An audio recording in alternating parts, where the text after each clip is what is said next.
than 3 million children have health insurance now, and more than 7 million Americans have been lifted out of poverty. Incomes are rising across the board. Our air and water.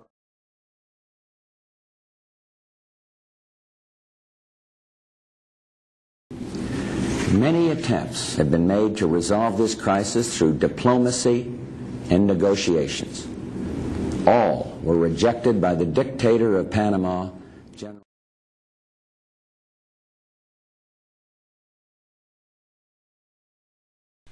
But because it is only by understanding how we arrived at this moment that we'll be able to lift ourselves out of this predicament. The fact is, our economy did not fall into decline overnight.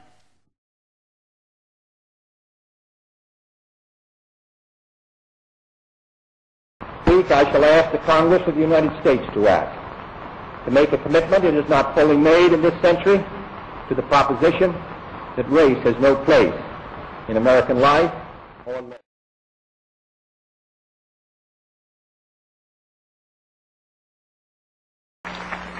Now, so there will be no misunderstanding, it's not my intention to do away with government.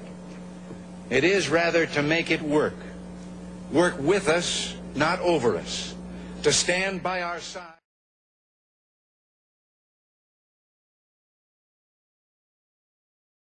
Without inflation at home. Therefore, I shall resign the presidency effective at noon tomorrow. Vice President Ford will be sworn in as president at that hour.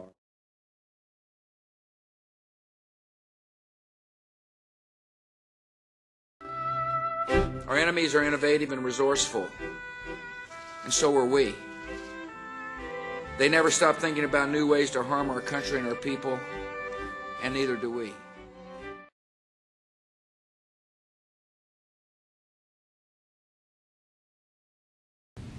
In that order, always and only.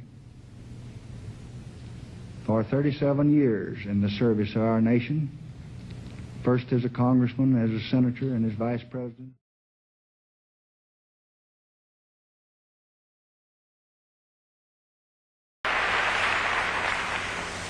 Our fighting men of all services were summoned to snatch military victory from political defeat.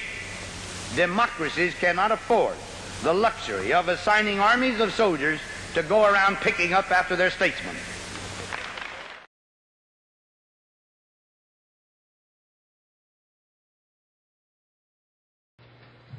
The oath that I have taken is the same oath that was taken by George Washington and by every president under the Constitution.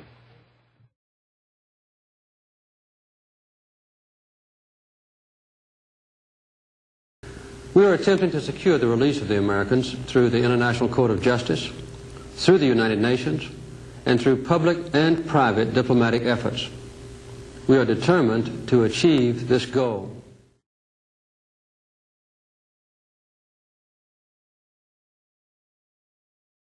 And outside of my party, as president of all the people, on the platform, the wording that was adopted in Chicago less than 2 months ago.